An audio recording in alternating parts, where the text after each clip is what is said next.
This is the Popcorn Hero Show. I am Armando. With me, as always, is Pedro. Hello, hello. Back for the first time, Mike. Hey. And God's gift, the one and only Orlando. Yo, yo. There you go, man. What's up, buddy? What's up, man?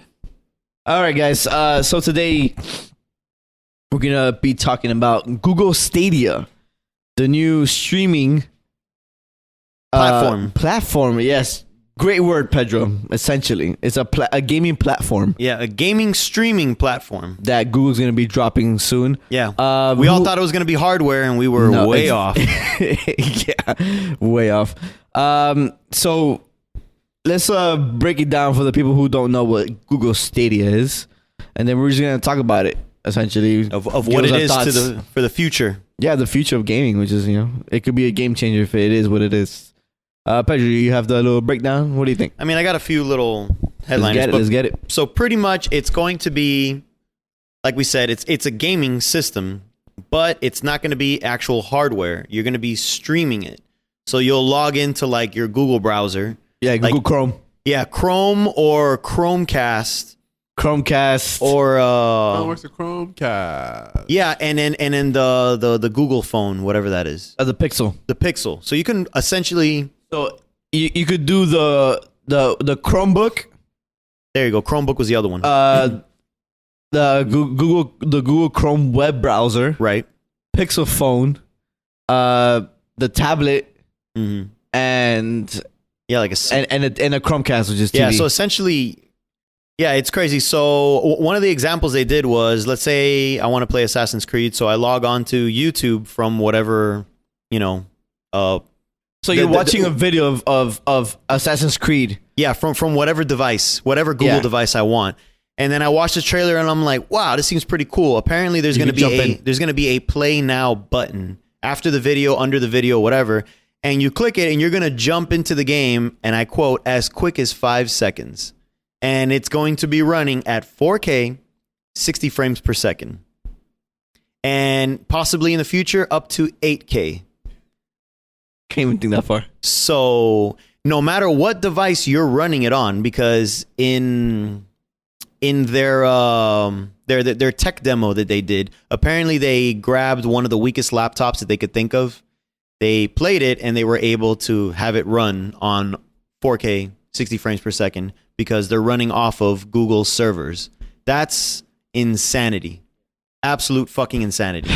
So to break it down, essentially, the game itself is not running on any of these hardware, none of the hardware that they showed. So the game is running on the Google servers. Yeah. And it gets streamed to you through whatever it is that you're using. So the way they describe it is that the Google cloud, that's everywhere around the world. Yeah, their database. Their data, yeah, their data centers or whatever. Data center, there you go. So that essentially is gonna ping you the closest one, and that's how you're gonna get that service. So you log in from anywhere that has a Chrome browser or whatever it is, or the devices we mentioned, and the game will essentially be streamed to you over the Google or cloud services, which is kind of insane. Yeah. So the game is literally running on the servers in Google and get beamed to you back. Yeah. So I was looking at how powerful their data center is supposed to be, and for scale, here it is. They say Stadia is going to be running at 10.7 teraflops. I didn't know what the fuck a teraflop was, so I Googled it. Teraflop is 1 million instructions per second. That's its computing power. So Stadia is at 10.7, right? For scale, the PS4 Pro is at 4.2. Half of that. Less than half of that. And then the Xbox One X is at 6.0. So you get 4.2, 6, and then it jumps 10.7 for the Stadia. So the Stadia is like way more powerful than any of these combined. Even if you combine the two numbers, it still doesn't reach the same amount. So that's crazy. It is crazy. It is definitely crazy. And then they started describing what else the service can do. Essentially, as the game is running, I could like I could send Pedro a save instance that I have running on the game, and Pedro could play whatever it is that I. Yeah. So well, how does that break down? So that's called a state share. So pretty much I'll be able to share playable moments in the game. So I'll play like a level or whatever, a boss battle. I can save that entire boss battle, the amount of life I had left, my inventory, everything. Yeah. And then I could send it to you and be like, oh, I beat this boss, I don't know, in 5 minutes. How fast can you beat him in? Or can you even beat him? So That's just crazy. that's going to be crazy for people that want to create challenges. It's kind of reminding me of like Mario Maker. Like you start a level with like 1 HP and it's like, hey, can you beat this guy without like dying? Or without getting hit once? That's probably the most interesting part I saw of the entire fucking so presentation. that you could send each other challenges essentially? Yeah, just to be able to send someone like the state of your game, as complicated and as complex as games are in this day and age, that's still kind of hard to wrap your mind around. Yeah. What? Correct me if I'm on page, but it seemed like that was a tool though that developers can use. So it's not like every game's gonna have it. I think developer has to implement that within their game so then you can do it. So it's kind of like I kind of think of it as like the Move controllers or like the PS4 controller where it had like the touchpad, but then no one fucking used it. Everybody uses it. Okay, but not really for like the motion sensor of it. No, not at all. And so It's a big button. It's a big map button. basically. Pretty much, it's always a map. And so I'm wondering, like, even though that does sound cool, who's gonna utilize it? I feel like probably like maybe like indie games are gonna utilize it, and since like, oh yeah, check this game, I beat it like in 20 seconds. Can you do it in 20 seconds? Instead of like those speedrunning kind of games. Other than that, I can't imagine like maybe a big developer doing it, but not like I don't see that being like a constant thing you guys see in all games. I could see that happening. I could see something as simple as I don't know, Last of Us 2 that's going to be coming out, I don't know, fucking at one point. And I start the level, whatever, one bullet, one Molotov or whatever, and it's a hard ass level, like surrounded by enemies, and it's like, hey, I was able to beat this with only this, and you could send it around and be like, it's pretty much just going to be for competitive purposes. Yeah, I feel. can see it becoming really. I mean, speed runs are so fucking popular now. It's like people who love just watching speed runs. I'm sure There's a whole convention just for speedrunners. Games done quick. Yeah, I'm sure something like this has the potential to really take off if done right. I do think though it's genius in the sense of like self-advertising. Like you're playing a game and you're like, oh, let me just share it with my friend this moment, and like you're not even thinking about it, but that's like just advertising the game like constantly. I mean, Twitch and everything else does that, but like having it where like it's more interactive, or like especially like in YouTube, where you probably see the comments like, oh yeah, I beat it in this one, I beat it in that one. I can only see that. I can see that going like viral. Yeah. So essentially, like, just piggyback on what you're saying, Orlando. This service essentially lets you play a game and automatically stream what you're doing at all those 60 frames per second, 4K, all that onto YouTube. So essentially, let's say you could create a state of play, you upload it on YouTube, and you could put it in your item description or your description of your video, like, hey, I was able to beat this in 5 minutes. What can you do? And people could play it and then comment back on you and all these things. Yeah, you saw it. It was a very basic link. It was like a Google dot blah blah blah. Only a few. Like it wasn't even as complicated as I thought of a link. So that's insanity to me. Yeah, it has the potential to be crazy. Yeah. I'm sure we're gonna get into it later how we assume it's gonna work, but I wonder if that's the case, if it's gonna be like anyone can hop in or just Stadia's people who own Stadia or are the game, who are subscribed to Stadia. You know, we're not sure if it's a subscription service yet, or you actually buy like a platform, or you just buy the games. So it's gonna be very interesting to see how that works in the sense of like they seem like they want no restrictions though. They seem like they want people to like watch a YouTube video and jump in or be able to jump in right away. So they seem like they want it to be like flawless. So I'm not sure, maybe like if you're not subscribed to Stadia or you don't have Stadia, I wonder how it works where like you click on the game and then it's like, oh wait, is there a screen that says buy now? And then you have to do like a Google, like, you know, click that and then verify that you're buying it, and then okay, now you jump in. I wonder, but we don't know yet. We'll talk about that after we talk about the features. Yeah, we don't know, but we definitely let's get into that afterwards. One of the other things that I thought was, I mean, it's not too unbelievable as what we just talked about, because that was like mind blowing to me, the state share. But here's a one that was called crowd play, which is you're essentially streaming your game, and the example they used was the NBA. So you're playing NBA, and anyone that's watching can actually jump into the same game that you are. They'll do like a request, like jump in, and then you can accept it. So essentially, a bunch of people can jump in from Twitch. I think Twitch was they use as the example, or no? It's mostly YouTube has its own streaming also. YouTube. That makes more sense. So then. they were just playing saying so essentially like let's put it like this: Orlando's playing NBA 2K19 and all his followers are watching him, and they really want to play with Orlando for some reason because he sucks. So they're like, hey, I want to play with Orlando. So let's say 5 of his followers like, hey, they send him a request to play. Orlando accepts all 5. So there'll be a lobby waiting for him to play with people. Right. So if Orlando's done with one, the next one jumps on and they play, and then the next one jumps on and they play. And I'm assuming unless the game can allow all 5 at the same time. No, it's not about all 5. It's just a lobby of people waiting to play with Orlando. So he does matches with them one-on-one. I guess that would also depend on the game, but yeah. So like let's say Orlando's playing Fortnite, right? And that allows 4 people. So he could jump on with 4 people to be in his party while there's a lobby of other people waiting to play with him. So once those 4 people are done, then the next 4 come up and play. I mean, the next 3 come up because it's a group of 4. So the next 3 come up and play with him. And then when they're done, the next 3 come up and play with him. It seems like a feature that's going to be very popular with streamers. Yeah. Exactly. Where like obviously like if you're subscribed to them or you give them some sort of like incentive and like okay, people who give me like $5 a month get to play with me on Saturdays. That's crazy. And then you'd be like in this like waiting group. I'm sure there are streamers that are gonna charge people to fucking play with them. Oh no, you fucking wall the shit out of that, dude. I mean, think about it. At the end That's of ridiculous. First of all, I don't get the hype behind watching someone else play a game. I like watching because of skills. I don't get it, but Fuck them niggas. I play better than them niggas. I don't get it, but I guess it's similar to watching any sports event. Like you're watching a professional at like doing. No, there's a difference. Like I can't go out and do what LeBron does, but on 2K, it's not gonna be that hard to be LeBron in 2K. So why am I gonna watch? This is something I can actually do. Why am I gonna watch somebody else do? Right, but Can you do what Ninja does at Fortnite? Ooh, if Can you, like, I liked Fortnite and if I played long enough, it couldn't be that hard. can you do or it? Apex. Can you do a 360 If I in the played- air, no scope? Yeah, That's what I did on Apex. Like, oh shit, that was crazy. But 360 knows. You can't do that shit. Get the fuck out of here, Mike. If you play anything long enough, you can do it. It's not gaming is not that hard. I've been playing it long enough. I still can't do that. You're not trying, man. so Mike, why aren't you a professional Twitch gamer then with all this bullshit you're talking?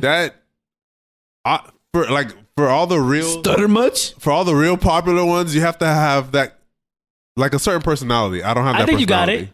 Nah, fuck them niggas. You're like, nigga, like, I They think be you got it. interacting with people. Hey, gang, thank you for joining. Fuck you. I don't care if you join my stream. Why do I? You You, can be- came here to see me. Why am I gonna thank you I for never it? Bring seen. your ass here. You know you coming. I never seen Dr. Disrespect, but that seems like it'd be something similar, right? I guess his character. Who?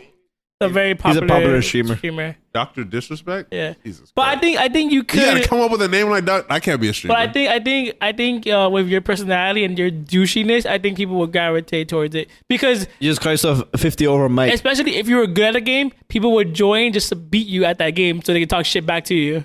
Exactly. You're probably right, but I don't.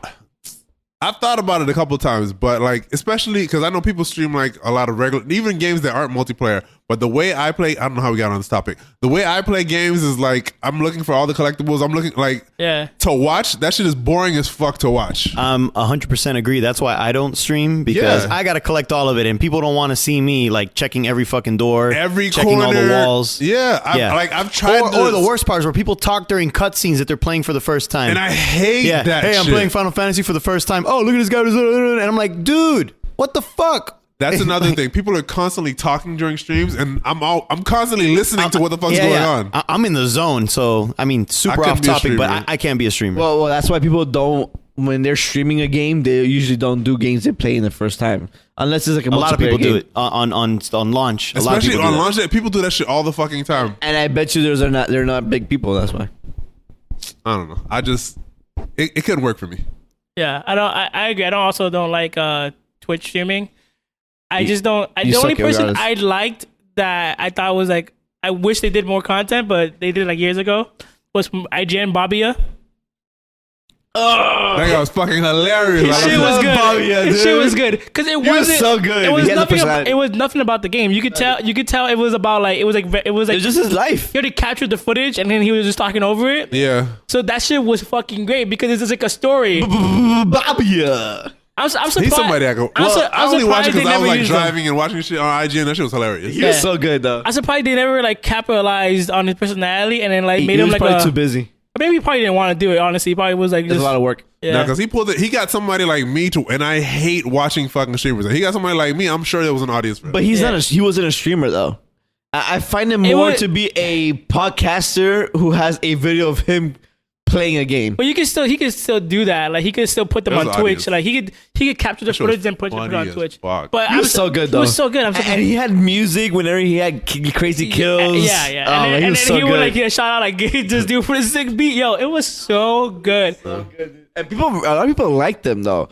The thing is, I don't know why he stopped. He's still in IGN. He's still yeah, he's still there? He's still there. I saw a gonna look him photo there of him there. I don't like him that much. Yeah, but Fuck yeah, that nigga now. hater. There's a lot of fuck that niggas coming from me today. Yeah.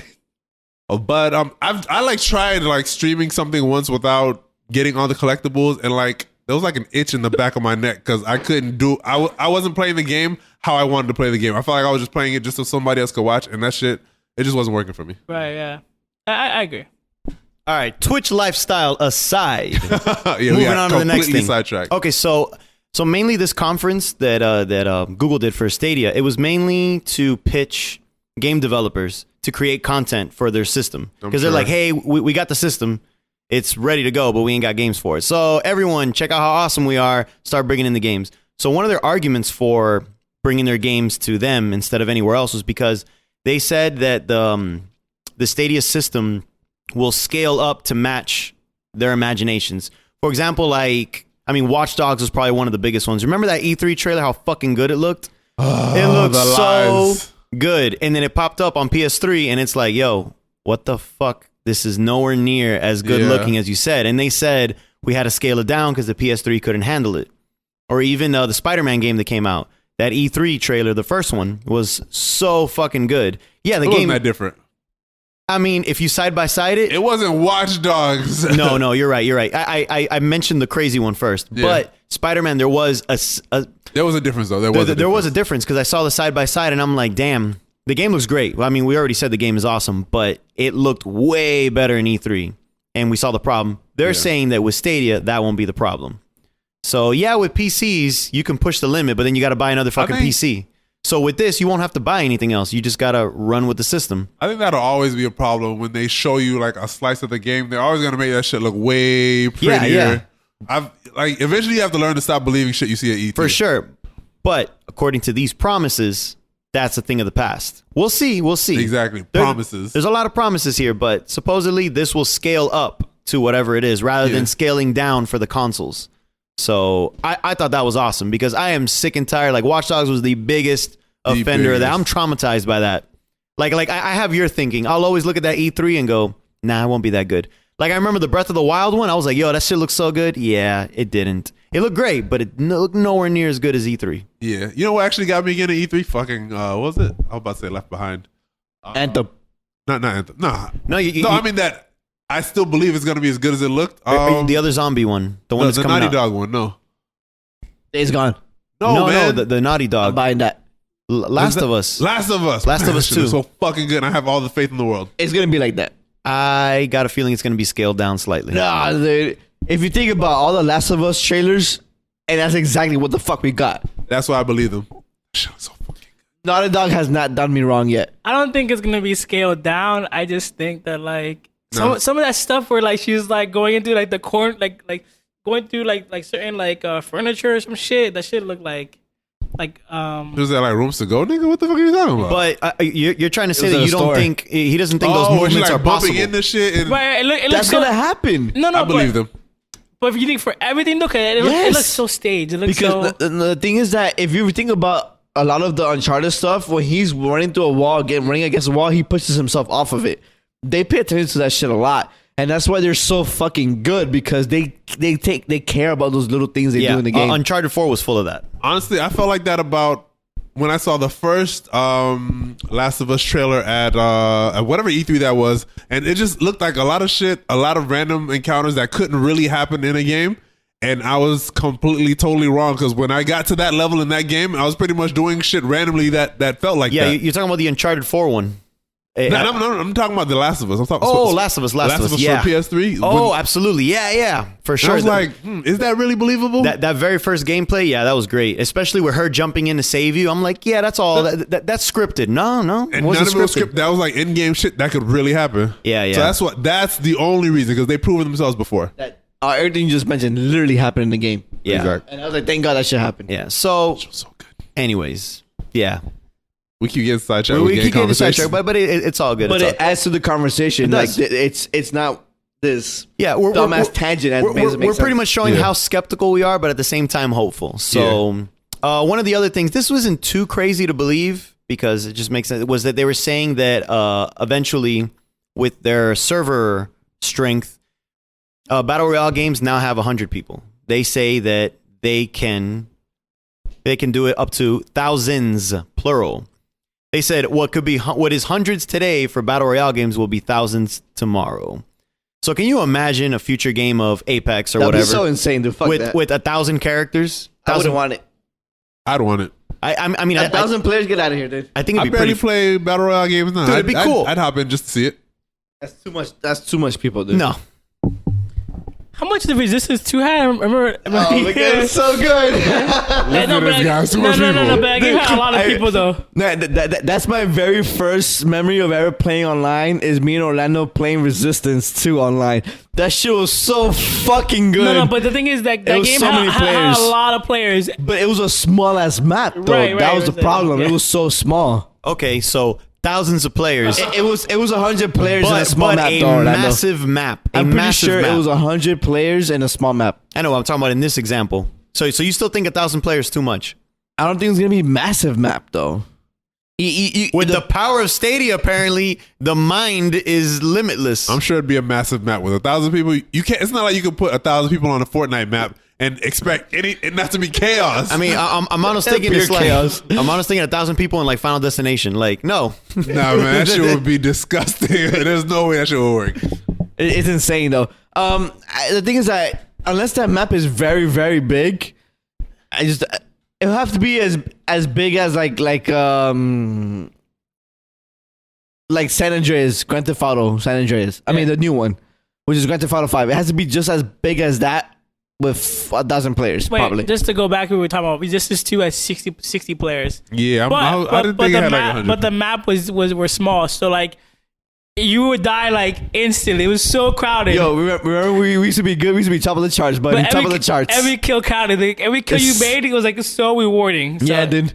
Me and you were always top of the charts. That was a very underrated game. That was so good, that dude. series is very underrated. And I wish Sonic could bring that back, dude. Because I think it'll be a pretty successful game if they bring that back.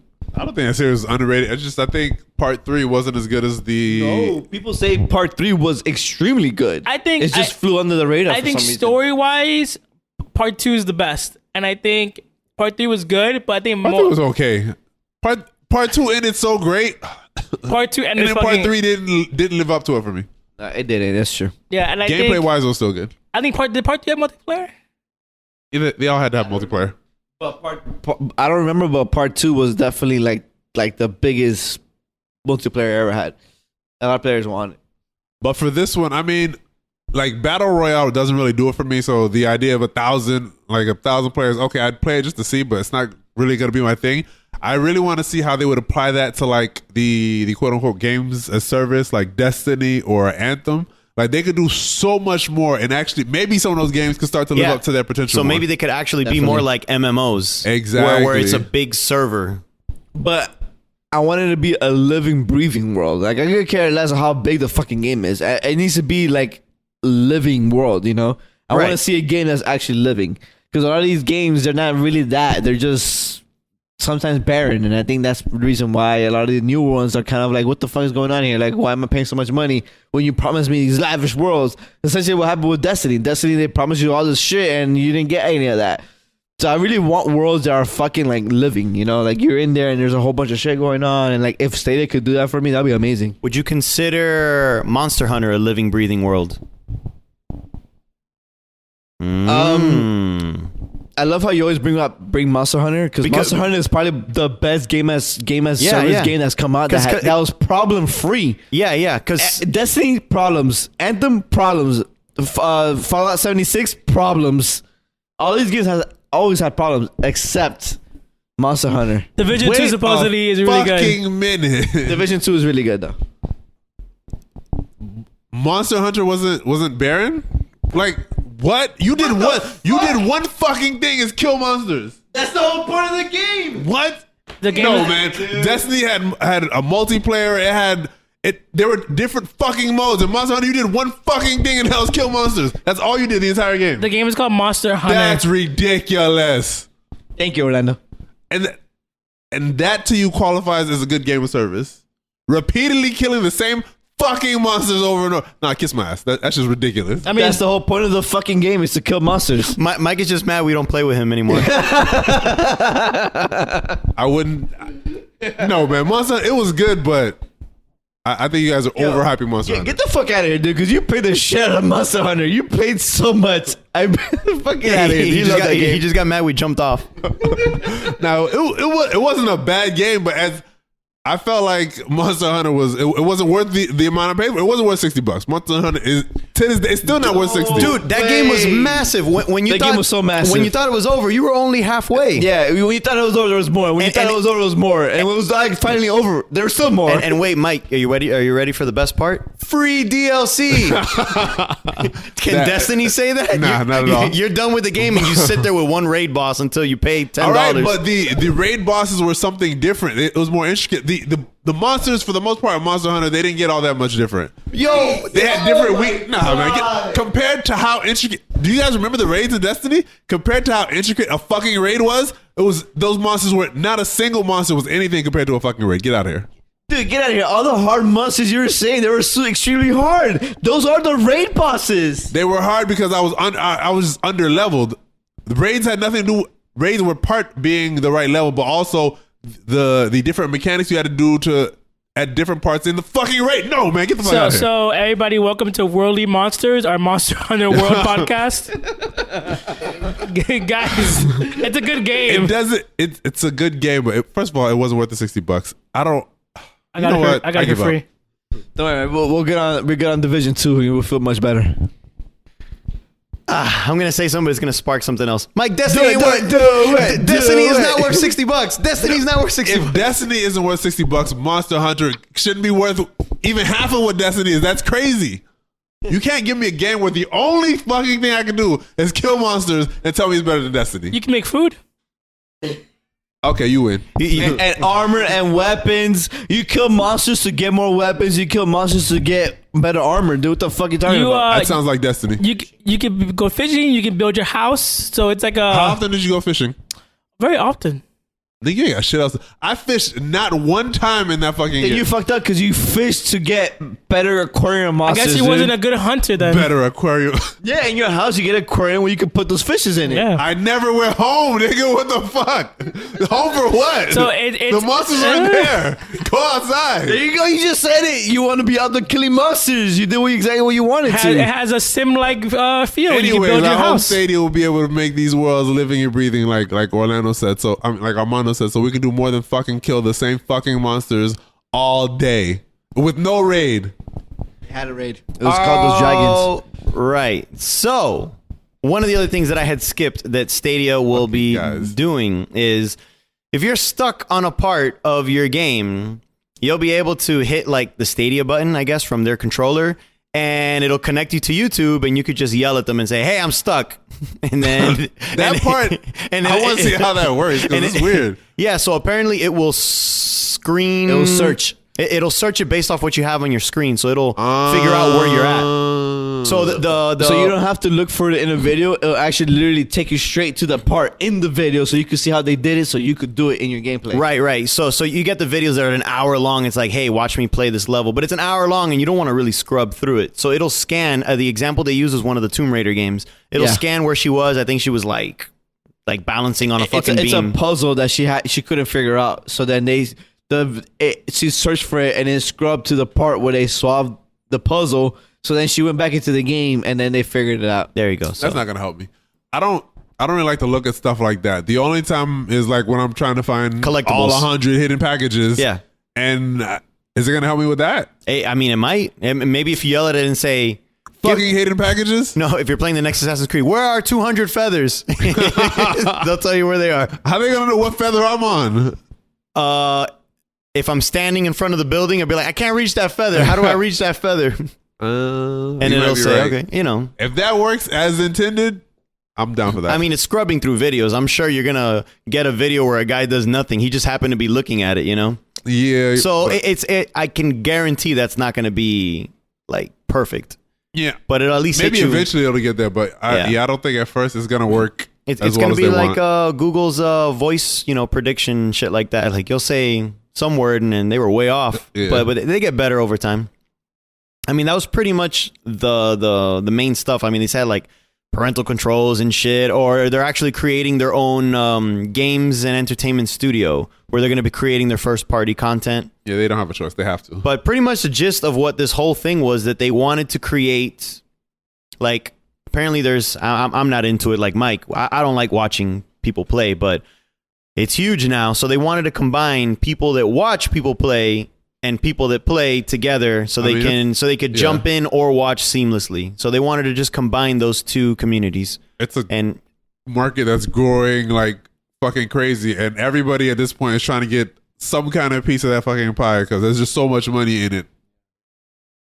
So yeah, obviously we don't know, the price point, how it's going to work or whatever, but maybe we could jump into that, what we think it's going to be. Definitely. Pedro pretty much described the service, which is awesome. So the question here is, do you think is going to be a standalone market where essentially you go in and buy the game and then you stream it? Or two, do you think it's going to be a monthly subscription that you pay for the subscription and it comes included with games? What do you guys think? I think it's going to be a standalone market. I think eventually they'll probably have that subscription model because that's also something that's starting. I think Xbox has one, right? Yeah, it's got Game Pass, which is pretty good. Yeah, I think that eventually that's going to be the model. Subscription models are pretty much taking over the world at this point. I agree. I think it's gonna be like standalone because I feel like not everyone's gonna want to be on a subscription like service in sense of like, well, like what's my cut? And if they think if a company thinks that they're gonna make more money by just selling the game in general, then they might not want to be a part of the service. But then I do agree with Mike where they might make a service, then people are gonna jump in based on what Google Stadia is gonna offer them. Yeah, I think it's going to be the same thing. I think it's going to be kind of like Steam, what Steam is to PC. Yeah. Where you'll buy maybe third-party games individually. And then any game. Yeah, just any game. Well, because the reason why I said third-party is because Stadia is creating their own. So maybe their first-party games. They have a studio. Yeah, their studio games will probably be part of the subscription, maybe. And then that's when you'll pay monthly. Actually, kind of like what Nintendo has right now. Nintendo has their monthly, and then you get to play those games for free. Yeah, but those are old games. True, but like PlayStation Now. Xbox One has that. Basically, every game they release brand new with the first party studio, it's already on the Game Pass. Day one. So day one. So they're doing day one now? Yeah. It wasn't always like it's always Game Pass has day one first party exclusive games. first party games on their streaming So platform. like they can afford Crackdown it. Their 3. first party games are trash. Yeah, true. Like Crackdown 3 came out like a month ago. It's a trash game, but it was available for Game Pass day one. And people liked it. Yeah. Game Pass. Right. So I mean, I agree with that. I feel like it's like we all agree. We're on the same page. We all think it's gonna be standalone. Like you can go buy Assassin's Creed, the new Assassin's Creed Viking game, whatever, and then if you want, you can play Assassin's Creed Origins on Google Stadia's like subscription service. Yeah, I agree with that. Essentially, a standalone store. But the question is, do you think you have to pay to use Stadia, and then pay for the game individually in order to use the perks it has? You have to be actually paying for a subscription of Stadia in order to use the Stadia platform, like the good stuff. Like, so if you want to do share play, or if you want to play with a streamer, or if I want to look for the video of that I'm stuck at, do you think they're gonna charge you like $10 a month or something like that to use those things? They'll use those perks, and then you have to pay the $60 for the game. Do you think that's gonna happen? No, I don't think so, because for one, it's like they're gonna because you have to. That's two things you have to invest in. You have to invest in the controller, and then you have to invest in that service, and then you have to invest in that game. So that's too much hurdle. No. But for those services, like the share, that's part of the controller. For the Google Assistant, that's part of the controller. But you don't necessarily need the controller, I think. But no. He said that those are the features. That's why you would want to buy the controller. To do the assistant to find where you are in the game. That's and the selling point of the controller. So I don't think they're gonna also be like, okay, well, also you bought the controller, now pay for the service as well. No, I don't think they're gonna do that. I think that's just too many hurdles to go through just to get their service. I feel like automatically their service is gonna be like to look at games. So like the shop is gonna be free, obviously, to access. All you need is a Google account, and then to play the games, all you need is to buy or be part of the service. And once you buy the game, you can play for whatever controller you have, or your laptop, or your keyboard, or whatever. I feel so like you think they're going to charge a crazy fee to be a part of it, and then just let you be there for? Nah, I think it'd have to be a subscription. No. I mean, to support that kind of infrastructure. I do think it's gonna be both. I think it's gonna be a subscription and standalone. Because like I said, at the end of the day, like third party for sure might not want to be on a subscription, because at the end of the day, like you have to. I think about first. I'm talking about subscription just to be a part of Stadia. No, not even for game. I don't think so. I believe there's gonna be to do what they're talking about is gonna take money over time, not just like a bunch of people buying this. How about you don't pay the subscription, you just buy the game, but you don't get the 4K, you don't get the 60 frames. You have different tiers. You get different tiers. You get the bare minimum just because you bought the $60 Assassin's Creed game. That's it. So you get to stream it off their services, but at the bare minimum, like Netflix style or PlayStation Now right now. That's probably the best of both worlds. I don't think that's gonna happen either. I think because I feel like they've already like kind of like sold it as every game's gonna be in 4K no matter what. Like they're kind of already selling that promise. Like, don't worry, we got you on 4K, and just in case they can upscale. So anything, the upscaling, which was gonna cost you, but they're already telling you 4K the entry point. So I don't think they're gonna dupe you like that and say like, okay, well, nah, psych, you're 1080p. They're gonna have subscription because I do think they know subscription is. So I'm talking about just like he was saying, just to be a part of it, because Google knows subscription models are the future. They're trying to do it with YouTube now, even though they're kind of late, because who wants to pay for YouTube after you've been getting it free for all these years? They missed that train. I don't think they're going to miss it again. YouTube is a different thing, though. For one, YouTube, I mean, it's an all-encompassing thing, right? One, if you pay the $10 a month, you get YouTube ad-free. You get the YouTube music service, and you get YouTube Red, which is the YouTube original shows, whatever. Where you can see Cobra Kai. Hell yeah. There you go. One good show. It's a great show. It's so good. But they have other stuff. I've never seen anything else, but they have those are the YouTube originals are there, right? So you're paying this $10 flat fee for all these things included into that. So, you know, YouTube Music is essentially Spotify, but the YouTube version of it.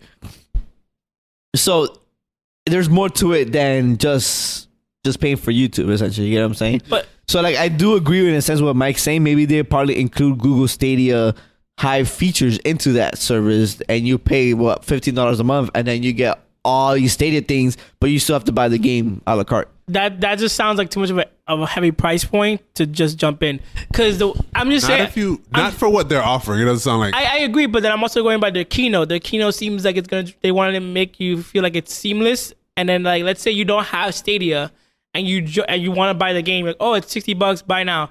You want to, like, you know, like how I buy it after my phone, I click buy, and then the next button is, okay, put your fingerprint verification so you can buy this game.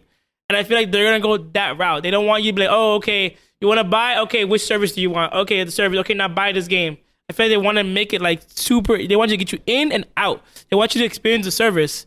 So I feel like they're gonna do I feel like the features and something like I feel like they're gonna have features. I feel like those things that we mentioned might be part of the features. The controller is part of that feature like package. Yeah, the controller is definitely separate. Right, and so I feel like they're gonna do both models, but not one, especially like not one just to enter in. Imagine, oh, come to the store, but you might not even buy anything, but you're still paying like $10 a month. You might not buy anything, you might not even use it, and then you're already in there. Like, nah, I think You don't think they'll have free games on the service? they could. Because freemium is a big thing. They Freemium could. is taking over as well. Do Fortnite. Anything about Fortnite, Apex, all that is yeah, free. they could do those free games, but I just think that, I'm sure they'll have Fortnite on there. yeah, of course, Epic and Steam wants to be everywhere, but I just don't think that they're going to go that route of the okay, well, come in and you have to pay to come into this club. I feel like they're gonna go try it, like maybe like, oh, you're inside, cool. Also, we offer this service where you can get free games. But if you don't Try want 30 that, days free. But if you don't want that, you can buy the game separately. You don't think they have like? I mean, if they had a subscription model, I'm pretty sure they'd have a free trial because all subscription models have a free trial. So are you saying that's how you get somebody in the door? Are you saying you get to get rid of the buy the game separately and just add the subscription? That I'm not. Because then Even if they had a subscription, I'm sure they would still have to have a buy the game. If what you're saying that would have to be super expensive to cover all those games. Yeah, the thing, it would have to be hundreds of dollars at this point. Maybe the price, probably more for what they're offering. If it's twice the power of a PS4 and PS4 Pro and Xbox One X. So let's, now that we're talking about these services, what's price entry for you guys? Okay, so obviously a $60 game is going to cost $60, but let's say they have Google Stadia is going to launch with first party exclusives, and they're going to launch with 1,000 games from like the last 10 years or something. I do feel that if you want Google Stadia games, it's gonna be a subscription. I mean, like, if there has to be a way to keep you captured, right? Google Stadia games have to have a wall, because that's how every fucking system does it, right? I agree. Like Xbox, you have to get an Xbox to play Xbox exclusives. PlayStation, you have to get a PlayStation to play PlayStation exclusives. So Google has to have a paywall for you to play their exclusives. They just can't be like, hey, pay $60 and you can play this game. Like, no, that I agree with. But all my shit for free. No, man, it doesn't make any sense. Yeah. So there has to be a paywall. So I think their games, their first party games, are going to be part of a subscription plan that you have, and then all these things. But in a sense, I do kind of agree with you, Orlando. Like, they want you to get in. To click a button and you're in. That's it. You're playing the game. You pay for it and you're playing the game. That's exactly what they want. They want you to be a one click away from playing this game wherever you see it, wherever you find the thing. You don't think it'd be linked to your Google account though? Oh, for sure you need a Google account to play that shit. So if you're already logged into your Google shit, wouldn't it just make it one click away? But they were like this, because they would know if you have Stadia. You just click whatever you want to click. Think about these two paywalls though. You go in, you see Assassin's Creed, the Viking game that's been rumored. You want to buy it. And they're not part of the subscription service in this theory that we have. So then you have to buy the game. But then Google has a paywall, like, oh, you have to get into Stadia first to buy Assassin's Creed. So it's $10 a month. After that, you have to pay $60 to get the game. That's $70 to get that game. So it's like, ooh, that's two different paywalls that you have to jump through. At that point, you might back out. Yeah. So especially because you're not paying for you didn't have to pay for a console. It's not the same. I don't think it's the same. I get it. But it's not the same. But the thing is like, okay, you don't have to pay for a console, but they want to target everybody. They want to get everybody in the door, not people who don't have consoles. So then think about people who have PlayStation 4. Like, oh, I'll just buy it on PS4 though. So I agree. If I had to jump in, let's say the Google Stadia is like, okay, come in and once you come in, you have all these access, but then you might have to pay for some of these games, but it's $10 a month. People who have PS4, Xbox One, they're not gonna jump in. Why? I want to play Assassin's Creed right now, and it's $10 to do Stadia, and then $60 for the game. Nah, I have my PS4. But the way they're advertising this, it's pretty much you don't need a PS4 anymore. Right, you don't need an Xbox, and probably for you'll never need one again. But people are there's brand loyalty, so you might not. But you have to show them that you'll never need it again, and you have to show them you'll never need it again. And if you do that paywall, some people will never find out because they don't want to do that. If I have Xbox Game Pass and then I have an Xbox One already, and then I go to Stadia and I have to pay for that to get in and then do buy the game, oh, that's too much. That's it. Why do that if I didn't have an Xbox One? If you have Xbox One, you already know that you fucked up, so you're ready to jump ship as it is. What are you talking about? Right. So I agree with Orlando in the sense of like, example, right? Assassin's Creed. It's an Assassin's Creed game on Stadia. You could buy that game a la carte, and you have all these beautiful features of Google Stadia. But if you want the Google first-party games, you have to have the subscription. I think that's what's gonna happen with Stadia. I agree. That's what's gonna happen. I think, like you could buy Assassin's Creed right now, and you get all these all the features they mentioned for $60 a game, for $60 a pop.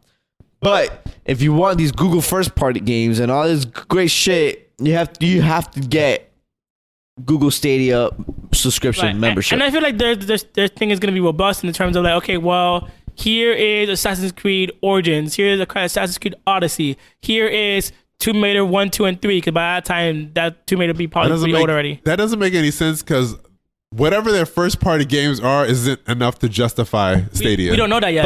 But look. We don't know what their first party games are gonna be like. Think about this. Their first party games are not gonna come out until maybe like 3 years from now. So what?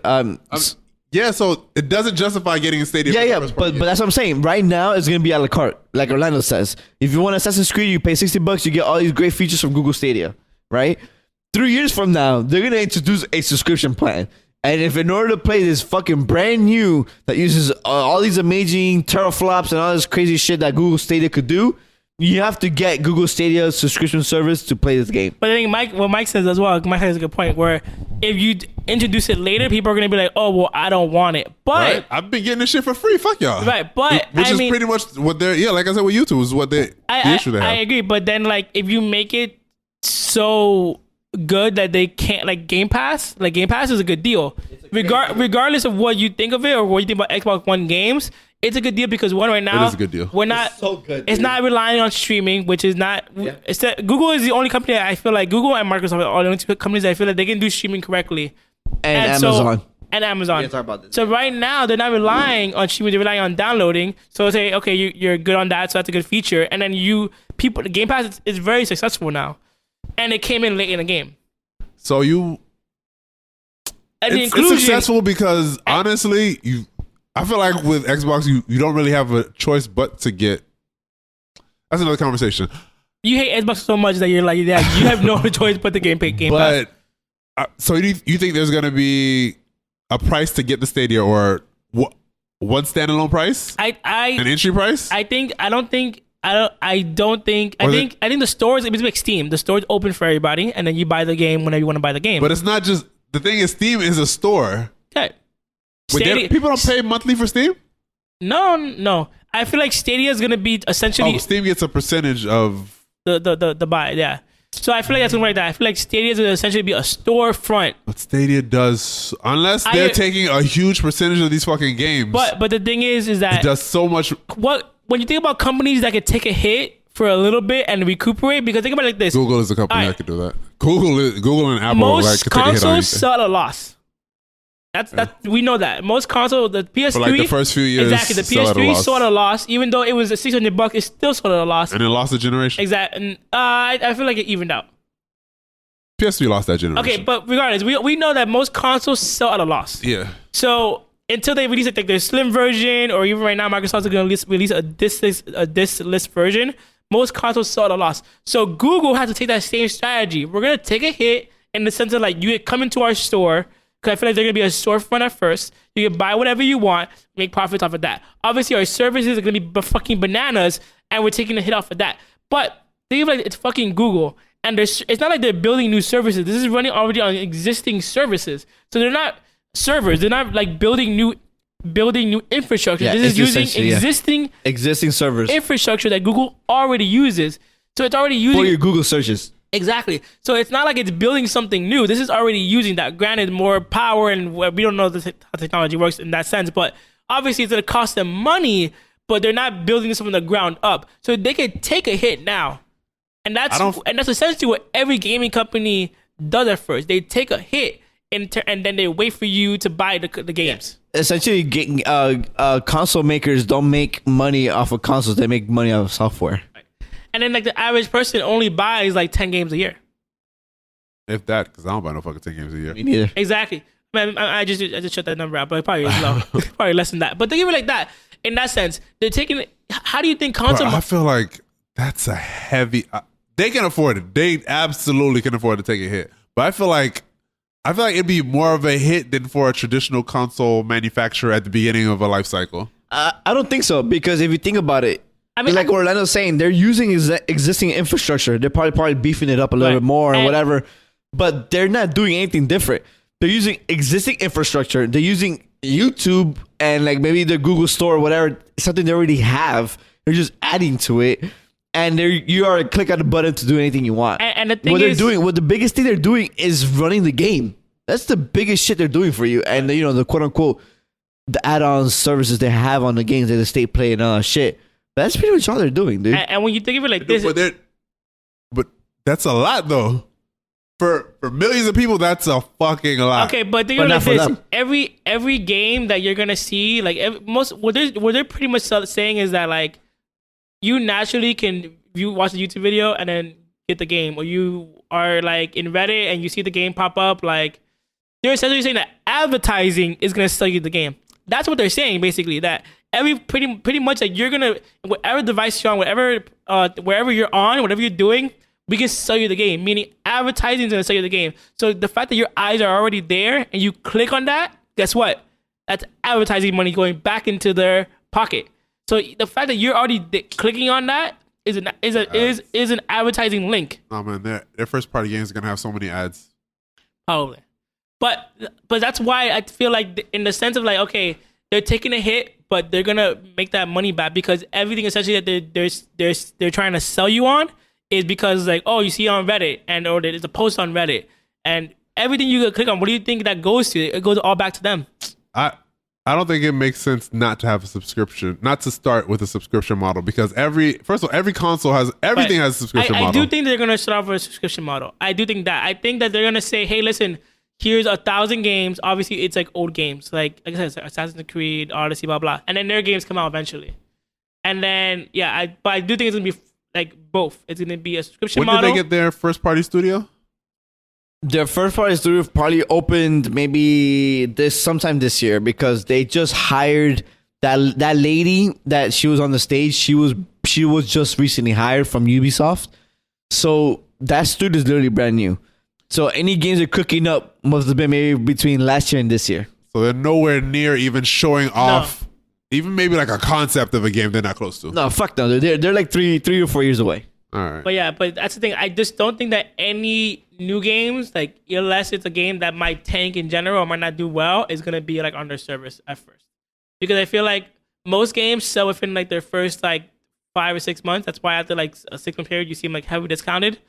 And so I don't think that like Doom Eternal, because he was there. I don't think Doom Eternal is gonna be like, oh yeah, I pay $20 a month and you get Doom Eternal. No. Doom Eternal is definitely gonna be a la carte. You're gonna have to buy that shit to get that. I think all third party games are gonna be a la carte. Right, not all of them. I feel like the new ones are. Huh? You think all of them? Yeah, I think all of them. I think they're gonna throw in a lot of indie shit though, and that'll be part of it. I'm sure they're trying to get indie shit. But I'm pretty sure like old shit is not like, think about it like this: Assassin's Creed Origins is not selling anymore. Clearly, like they're already making deals with these people. They're gonna put those kind of games, Ubisoft games, on it. Well, Orlando, you played Assassin's Creed through this service on a beta. How did you feel it was? How did it play for you? I played like 20 minutes or 30 minutes of it. Not a lot, but enough to like get a feel of it, and it ran pretty good. I used my Google laptop, which is like a Chromebook, and it was it's an old book. It's like 5 years old or 4 years old already. And it's pretty well. Chromebooks are pretty much bare bones. They're essentially bare bones. So most of them are bare bones. So it's a piece of shit in terms of like, yeah, you can't do like some like heavy extensive tasks. Right. But I love that laptop. That laptop is quick and it's fast. But other than that, whatever. It loaded fast. All I had to do was click on it, and it loaded pretty much within like 10 seconds, and then the game just started. I had to use my like the keyboard. I didn't use my like controller. I fucked up there, but it was running like the way it looked, and the frame rate looked good. It dropped a few times, but nothing like unplayable. A few times, and that's.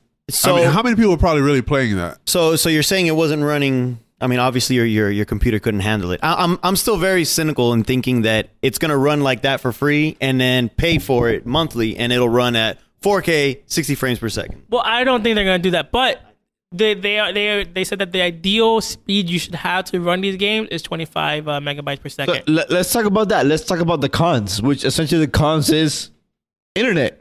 If your internet can't handle it, if you don't have the best internet service, this is not for you. So yeah, so I feel like once you said 25 megabytes per second.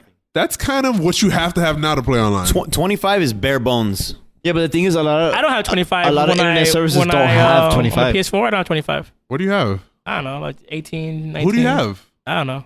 You don't know what internet service you have? Comcast? If you have Comcast, you have more than... There's no way. I check my speeds. I check my speeds regularly. But you have to pay, if you want higher speeds, you have to pay for the higher package. And a lot of people don't pay for the higher packages. Yeah. So, I mean, that's the ideal speed. But, I mean, I feel like for the most part, since like I said, I ran the game, I feel like for the most part, unless it's a multiplayer game, I feel like Stadia is going to succeed in the sense of like single player games. What was the lag though for you? Was there lag, input lag? Like if you put jump, did it take time to jump or whatever? It was pretty responsive. Okay. Just like frame rate in the sense of like when it got too hectic, like it dropped like a quick second. Like, okay, I noticed it. Like I said, I didn't play that much, but I've heard people play and they said that it's pretty much like not flawless, but yeah, it's good. And the thing is, I feel like we've seen online subscription service before with OnLive and other things like that. They didn't make it. But I feel like... But they don't have the Google servers. I tried on live. I hated that. That's the reason that makes me the most skeptical about this. Because I tried on live and they sold me on that same shit. Oh, you don't have to... You can have whatever computer... It was the same exact fucking thing that they told me. But that was years ago, though. Yeah, but those years ago, and the other kicker is they don't have the Google infrastructure.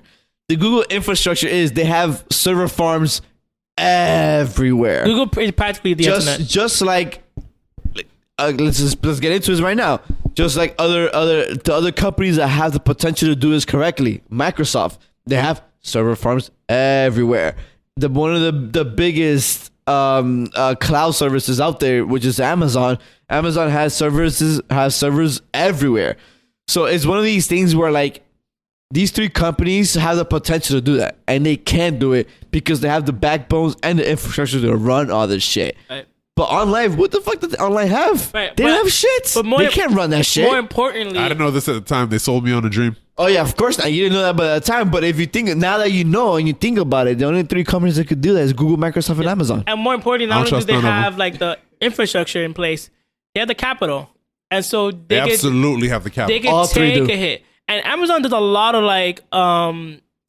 inventions that fail all the time. They constantly lose money. Like Amazon's always losing money in everything they do. Amazon's a cash cow, but it's constantly losing money because it's constantly trying to like innovate. And then so when they do that, they fuck up like their fucking phone and I forgot what else. They had a phone?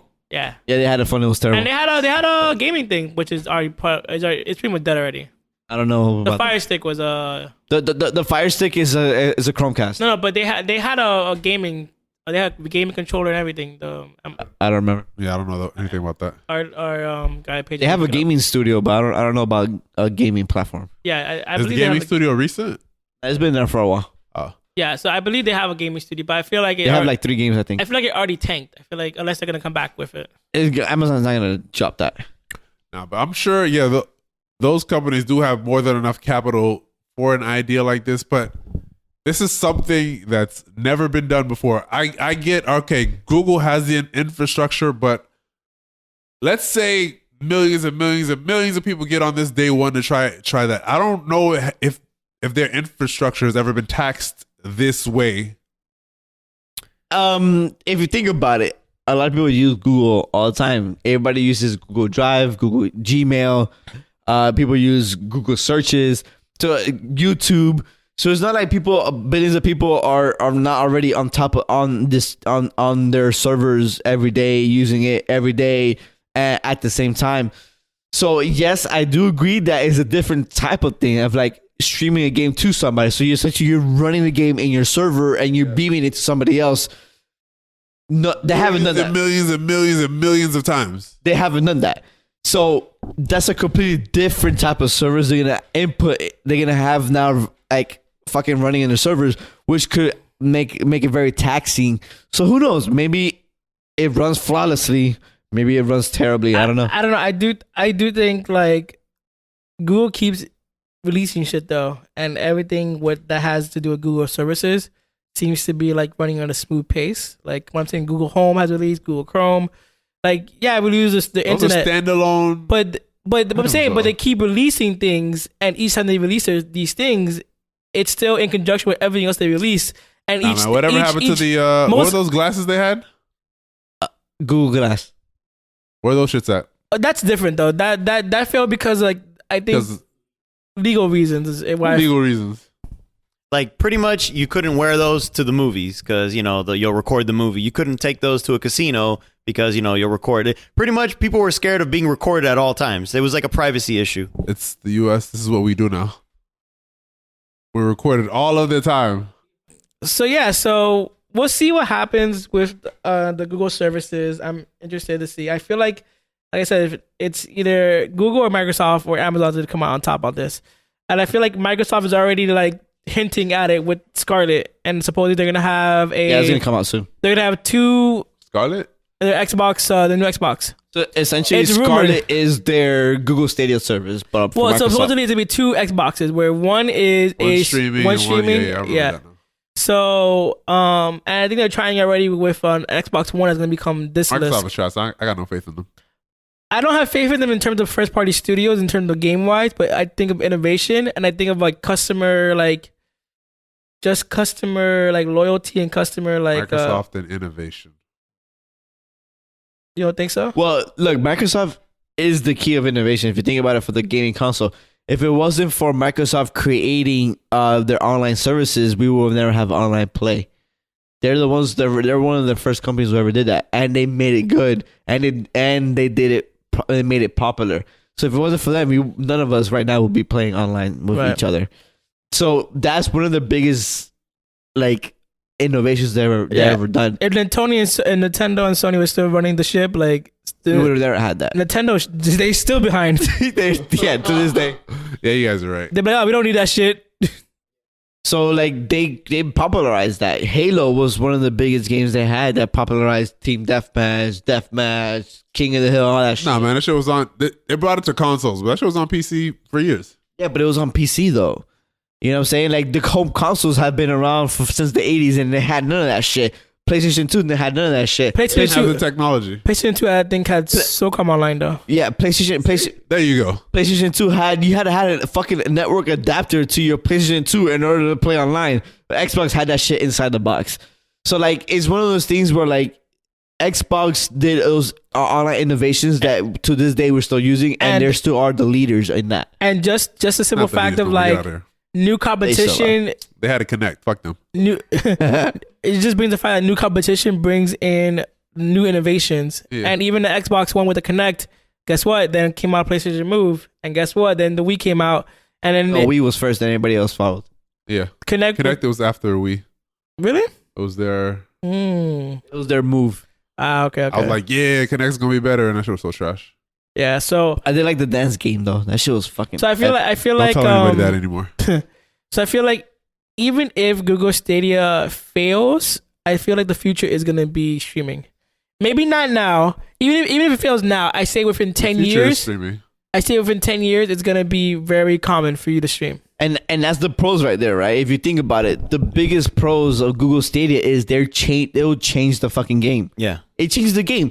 You will no longer need consoles, dude. How crazy is that? You could boot up your browser and you have a game running on your system. For sure, this generation of games, whatever these new systems are coming out, they're going to be the last ones. People were saying that for a while. I wasn't sure, but Stadia. But with Stadia, Chicken up in the grave. it really pushed the timeline. I felt. And if you think about it, Microsoft is jumping on that too. So if Microsoft does that successful, imagine that shit. Right. And everybody knows Amazon's gonna fucking do it. Yeah. So if they all do the successful and Amazon jumps out, dude, they will potentially be the next the next three big console makers, and it will just make probably Sony no longer hardware people because they're not gonna do. They don't have the infrastructure nor the money to battle Amazon, Google, and Microsoft.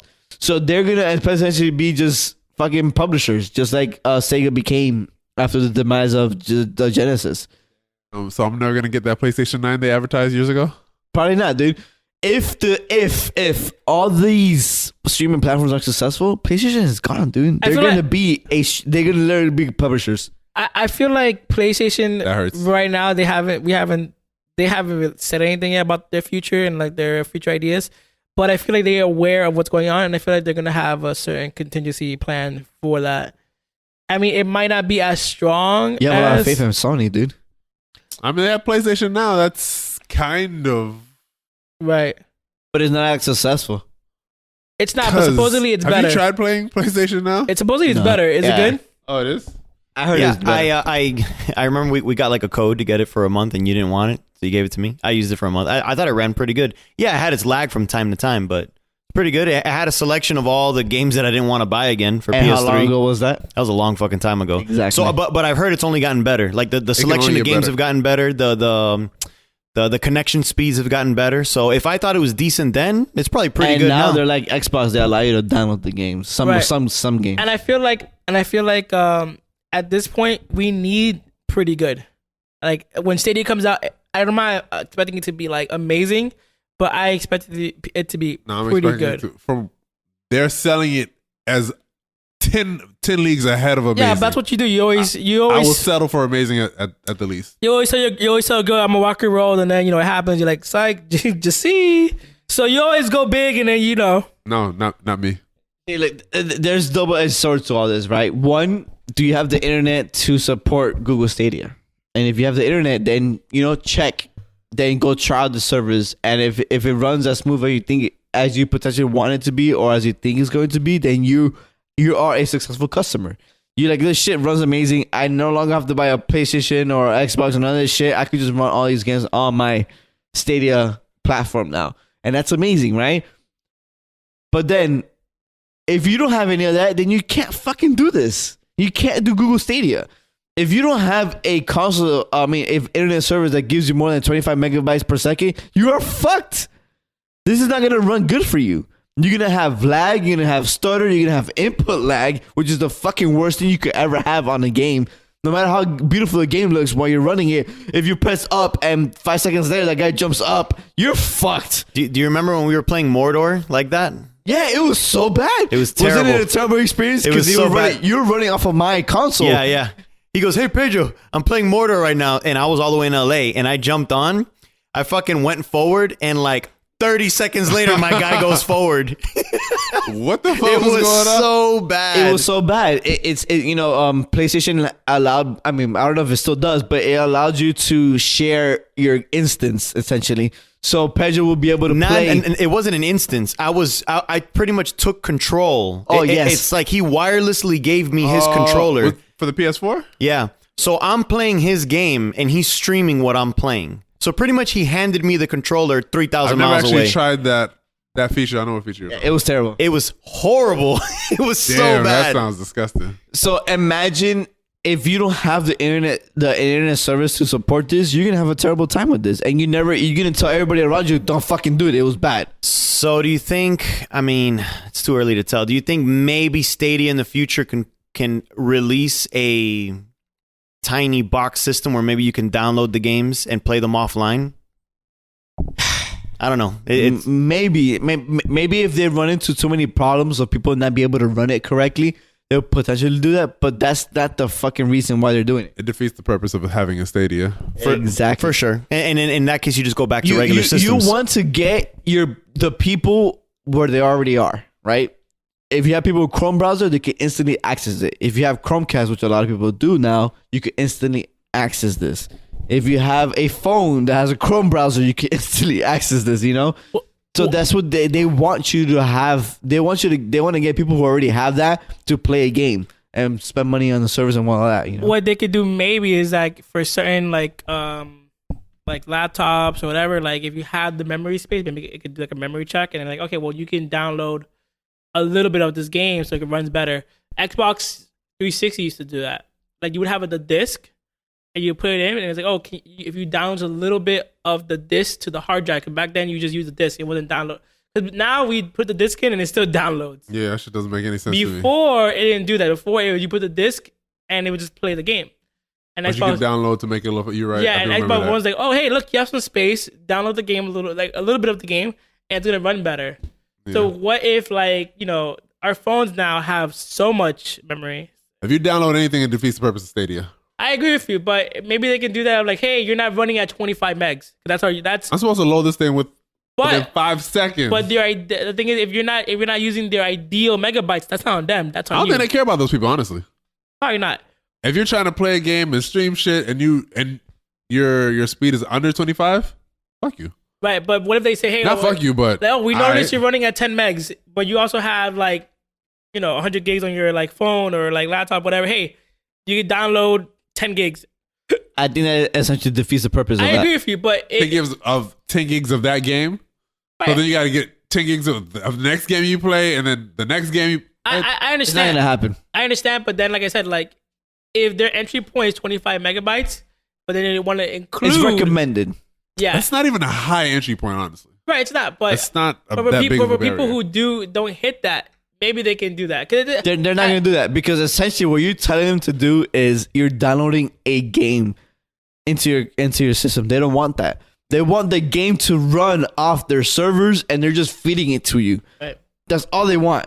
They don't want you to download a little bit. No, dude, fuck that. If you can't handle it, you can't handle it. That's it. It's just not for you. Right. So And- you're fucked. Right. Well, what's funny is that Google is pretty much owns the internet, and so they're kind of setting up in the sense that But they don't own the cloud. They don't. But Amazon owns the cloud. Amazon owns all clouds. No, dude. I'm just saying, the biggest market share for the cloud Oh, is okay. Amazon because majority of anybody who has a cloud service does AWS. Okay. Well, that's interesting. Okay, but what they can do I is didn't know that. I didn't see, even know they had a what's cloud funny service. is that Really, dude? Amazon has the biggest cloud services out there. iCloud. Amazon Cloud Services is the one who essentially started the whole thing. Then Microsoft and Google all jumped on it. So yes, Amazon is the biggest cloud service out there. And you know what? Amazon's gonna get on this, dude. You think Amazon's gonna fucking let Google or even Microsoft own this? Fuck that, dude. yeah, of course. All these people are fighting each other. Let's just say 4 years from now, Google Stadia is not successful because they don't have enough customers. People are afraid that you're just gonna cancel this and we're gonna lose everything we ever bought. And that is a big fear people have because Google is not very consistent on their products, right? If it's not a hit, then you're not fucking worth our time. Right. So what if Google Stadia is not a hit? What if they don't have millions and millions Right. upon people on the services? Are they gonna actually keep pushing it through? Keep making it better? Keep doing all these things? People are afraid of that. It depends. What's their commitment on this? I mean, I think every company at the end of the day has the right to be like, hey, this is not making money. We gotta discontinue it. Like Sony does that all the time with their first party studios. They close down studios. They take studios out to projects. Microsoft does that as well. Like every company does that all the time. So it's not nothing new. I just think it's probably so big because it's Google. And I feel like if Amazon did the same thing, people would mention the Amazon phone and everything Amazon does to lose money. But you know what? Amazon's willing to lose that money because they Right. always fucking lose money. Right, but- and everything they ever do. Right, Even and- to this day, they're so successful. They're still losing money. Right. And so Google just has to be okay with the fact of losing money. But I mean, it depends. It's like Nintendo. Nintendo was losing money for 2 console generations, and now they're successful. It's like, how long are you gonna wait until you call quits? So that's the thing. I don't think it's wrong for them to call quits because you should throw in the towel when you admit defeat when it's clearly not the time for it. But What I feel, I don't think they're gonna throw in the towel, just because there's a lot of people trying to jump on this. So you're gonna be the first one in, but you need to be the first one who's successful, right? So Google could be first one in, whatever, but Microsoft come in next console generation and make that shit successful. Right. You know what I'm saying? So and they're not gonna seed the ground. Just like Amazon's not gonna seed the ground. You know what I'm saying? Of oh, you made it successful and we can't do it, fuck it. Nah, no, dude, they're gonna probably double down. If they see somebody else be successful at it, they're gonna double down. right, and I agree with you because in that sense of well, regardless of what you think their success story is gonna be, if they fail, this is the future. So if you back out, you're backing away from the future. Yeah. There's Backing out for billions of money. right, and there's Dollars. billions of money. There's no doubt that streaming services is the future. So Cool. Yes. Actually, do you think since streaming games is the future, you think Apple's gonna get in on that? No. You don't think so? Not at all. Not at all. For one, they don't have the cloud services to fucking even deal with it. Two, they keep pitching Apple TV and all that shit. They've never done it yet. Well, they're pitching a game. They're trying to get to like the Netflix. Now they're trying to get to the whole Netflix arena. And they're not gonna do it, dude. They're gonna pull out at some point. They're not gonna do that as fast as somebody. They are pitching a gaming service though, where like it's gonna be like a Game Pass, where like you pay $10 and then you get all like the indie games. And you know what? It's gonna be the stupid phone games though. Right, it's gonna be like the phone games though. And that's stupid. Like I don't. That is stupid. That's not the future. Dude. That's not the future. Right. The future is like a fucking experience, a pure full video game experience that you could put it on the cloud. And all the big companies are doing that. The people who have the infrastructure to do it are going to do it, not them. They don't have anything they don't have the possibilities or the means to do it. They have the pockets, but I don't think they have essentially all that shit to deal with it. You know, they're not gonna do it. I'm so sorry, Mike. Right. I don't care. I wouldn't pay for that shit anyway. I don't pay for Apple Music now. You think I would pay for their games? Fuck that. But yeah, all this is interesting, guys. This is the future could potentially be very different from what we think of it is, from what we see it now.